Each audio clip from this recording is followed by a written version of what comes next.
रामचंद्र देहलवी जो जामा मस्जिद पे नगाड़ा बजाया करते थे, सदाकत वेद अक्सस आजमाए जिसका दिल चाहे।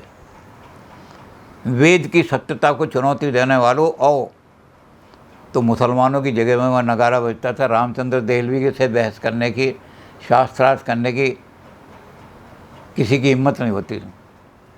अब ये है कि कायस्थों ने हर फील्ड में बहुत कुछ दिया है। कोई सा भी फील्ड ले लो, बंगाल के कायस्थ तो बहुत ऊंचे रहे हैं। बंगाल में शुरू में भी, बौद्धों के ज़माने में भी, आज नहीं, बौद्धों के ज़माने में भी अश्वघोष जिसने चुनौती दी भारत के सारे ब्राह्मणों को, और बुद्ध धर्म का बड़ा भारी तो घोष जो हैं सारे वो बंगाली कायस्थ हैं। अरविंद घोष बहुत बड़ा आदमी दे दिया धार्मिक क्षेत्र में। दत्त जो है कायस्थ, आसाम के कायस्थ मैत्रा लिखते हैं अपने आप को, बंगाल के कायस्थ भी मैत्रा लिखते हैं। तो आसाम के मैत्रा जो हैं बड़े बड़े ज़बरदस्त। और दत्त तो यहाँ वाइस चांसलर थे, जो आसाम के चीफ जस्टिस थे आए, नरेंद्र दत्त विवेकानंद जी, वो दत्त परिवार से, कायस्थ परिवार से थे। महेश योगी जिन्होंने दुनिया में ट्रांसेंडेंटल मेडिसिन दी और दुनिया को ट्रांसेंडेंटल मेडिटेशन का बड़ा भारी अभियान चलाया, वो भी श्रीवास्तव कायस्थ थे। तो ऐसे बहुत सारे कायस्थों ने जो धार्मिक क्षेत्र में बड़े बड़े, पॉलिटिकल फील्ड में सुभाष चंद्र बोस बैठे हुए हैं, उनके बड़े भाई शरद चंद्र बोस बैठे हुए हैं। विज्ञान के फील्ड में जगदीश चंद्र बोस बैठे हैं, जिन्होंने बहुत बड़ा दुनिया की सीस्मोग्राफी वगैरह सारी दी जितनी भी बहुत। तो इस तरह से बोस जो हैं बहुत सारे हैं बंगाल के अंदर। सुभाष चंद्र बोस के बड़े भाई ने तो वो सब बना के रख दी थी। तो बहुत सारे कायस्थों ने उस क्षेत्र में, धार्मिक क्षेत्र में और राजनीतिक क्षेत्र में यूपी का जो गवर्नर बना संपूर्णानंद, बहुत ऊंचा स्थान है। आर्य समाज में उसका बहुत ऊंचा स्थान है संपूर्णानंद का। दयानंद की तरह से ही लोग उसको का आदर करते हैं। संपूर्णानंद कायस्थ, उन्होंने चुनौती भी दी है, ब्राह्मणों सावधान। क्योंकि ब्राह्मणों से तो उनका ये रहा कि ब्राह्मणों तो हमें शूद्र कह के निकाल दिया था। ब्राह्मणों ने तो कह दिया तुम राजा की सेवा करते हो पैसे लेके, निकायों में नौकरी करते हो तुम, इसलिए तुम शूद्र हो। तो ब्राह्मणों से इनकी खूब लगती है, अच्छी तरह से टक्कर लेते हैं ब्राह्मणों से। जैसा मैंने कहा बंगाल में तो दुगने कायस्थ हैं ब्राह्मणों से। तो इन्होंने, नरेंद्र दत्त वगैरह ने बहुत सारा, उनके सन्यास का मैंने बताया था कि जिन ब्राह्मणों ने मना किया कि ये शूद्र है, यज्ञोपवीत धारण नहीं करता, इसलिए सन्यास नहीं ले सकता, तो उन्होंने कहा कि तुम जिसके यहाँ श्राद्ध खाने जाते हो वहाँ सारे ब्राह्मण बैठ जाते हैं, तेरा फिर वो कहते हैं एक पत्थर ला के रखो बीच में, वो निकाल करके, वो तोड़ करके पहले उसमें रखते हैं। उसमें कहते हैं यम आए चित्रगुप्ताय नमः। यम और चित्रगुप्त को नमस्कार करके हम भोजन कर रहे हैं। क्योंकि कर्मकांड की किताबें कहती हैं कि जो यम को अर्पित किए बिना भोजन करेगा ब्राह्मण, श्राद्ध मुर्दे का धन खाएगा, उसके शरीर में उतने कीड़े पड़ जाएंगे। तो उन्होंने विवेकानंद ने कहा कि मेरे जो पूर्वज हैं चित्रगुप्त, उनको अर्पित किए बिना तुम अगर भोजन भी करोगे तो तुम्हारे शरीर में कीड़े पड़ जाएंगे, और तुम मुझे सन्यास से रोक रहे हो। तो उन्होंने धक्केशाही से सन्यास ले लिया और दुनिया में बड़े नामी सन्यासी हो गए। तो अरविंदो घोष हुए, महेश योगी हुए, विवेकानंद हुए। इस तरह से कायस्थों ने धार्मिक क्षेत्र में बड़े बड़े आदमी पैदा किए। संपूर्णानंद दोनों क्षेत्र में रहे, राजनीतिक क्षेत्र में गवर्नर रहे और धार्मिक क्षेत्र में आर्य समाज के बहुत बड़े आदमी रहे। एक आदमी ऐसे थे रामचंद्र देहलवी, जो जामा मस्जिद पे नगाड़ा बजाया करते थे, सदाकत वेद अक्सस आजमाए जिसका दिल चाहे।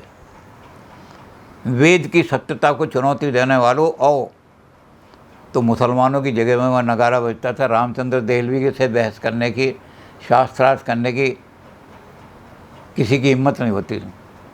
तो रामचंद्र देहलवी के जो दाएं हाथ थे, जो उनके बड़े सहायक थे, घासी राम, उन्होंने हापुड़ में आर्यनगर बहुत बड़ा बनाया, कायस्थ थे। तो कायस्थों ने धार्मिक क्षेत्र में भी बहुत दिया। राजनीतिक का तो मैंने कहा ही कि सुभाष चंद्र बोस से बड़ा कौन राजनीतिक बनेगा। जयप्रकाश नारायण विद्रोह कर दिया, अंग्रेज़ों की सत्ता उखाड़ दी, स्वतंत्रता घोषित कर दिया, अपना झंडा लहरा दिया। तो बलिया के अंदर अंग्रेज़ों को बमबारी करनी पड़ी, नहीं तो वो हिस्सा स्वतंत्र हो जाता।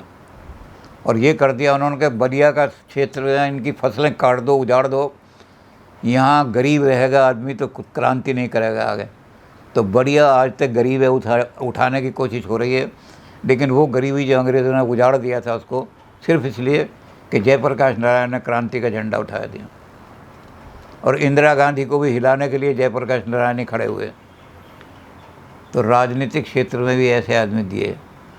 लाल बहादुर शास्त्री दिए, श्रीवास्तव कायस्थ थे लाल बहादुर शास्त्री। भारत का पहला राष्ट्रपति राजेंद्र प्रसाद भी कायस्थों ने दिया। राजेंद्र प्रसाद कायस्थ थे, बिहार के कायस्थ थे।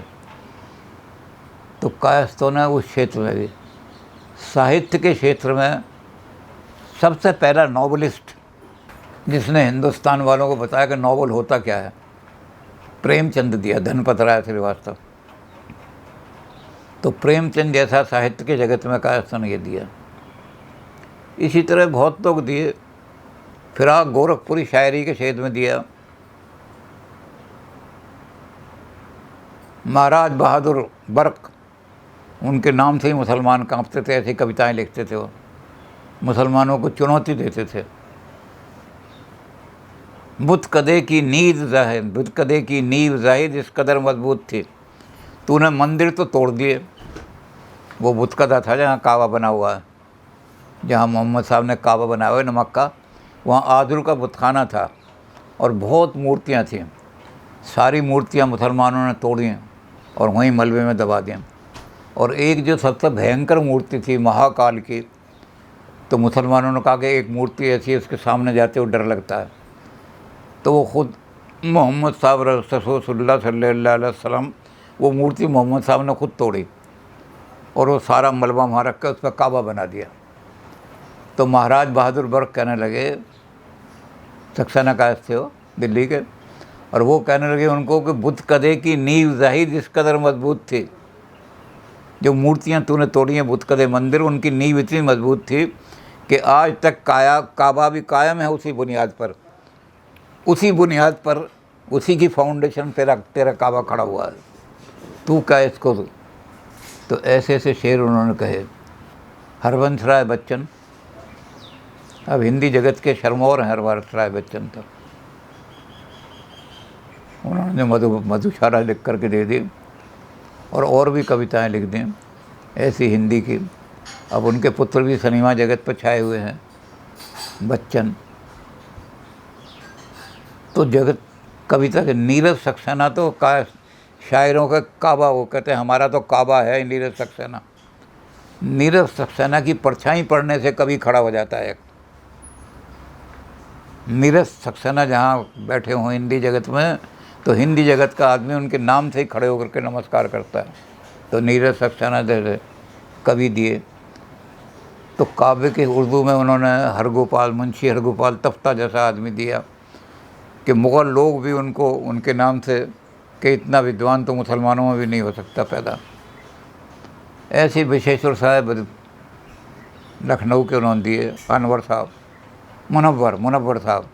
मुनव्वर लखनवी जो दिए उन्होंने, तो सारे लखनऊ पर छाए रहे मुनव्वर जो थे। तो हर क्षेत्र में, साहित्य के क्षेत्र में, उर्दू साहित्य में तो बाबूराम सक्सेना जो उर्दू की हिस्ट्री लिखी है, वो इतनी बड़ी हिस्ट्री लिखी है कि उसी में से चुरा करके लोग मोहम्मद हुसैन आज़ाद वगैरह उर्दू की हिस्ट्री लिख रहे हैं। तो बाबूराम सक्सेना की हिस्ट्री है उर्दू की। फिराक गोरखपुरी तो छाए हुए हैं उर्दू अदब पर सारे के सारे। तो इस तरह से सारे क्षेत्रों में जब हम देखेंगे तो और ऐसी विभूतियाँ मिल जाएंगी, कायस्थ विभूतियाँ, जिन्होंने हर क्षेत्र में, साहित्य का क्षेत्र हो तो उर्दू साहित्य में, हिंदी साहित्य में, नॉवेल में, आप पॉलिटिकल साइंस जाएं तो वहाँ राजनारायण मिलेंगे आपको, लाल बहादुर शास्त्री मिलेंगे, संपूर्णानंद जी मिलेंगे, राजेंद्र प्रसाद जी मिलेंगे, सुभाष चंद्र बोस मिलेंगे। और जब आप आध्यात्मिक क्षेत्र में जाएं तो अरविंदु घोष मिलेंगे आपको, और नरेंद्र दत्त मिलेंगे विवेकानंद जैसे, स्वामी महेश योगी जैसे मिलेंगे। तो हर क्षेत्रों में कायस्थ विभूतियाँ बहुत मिलेंगी। जी।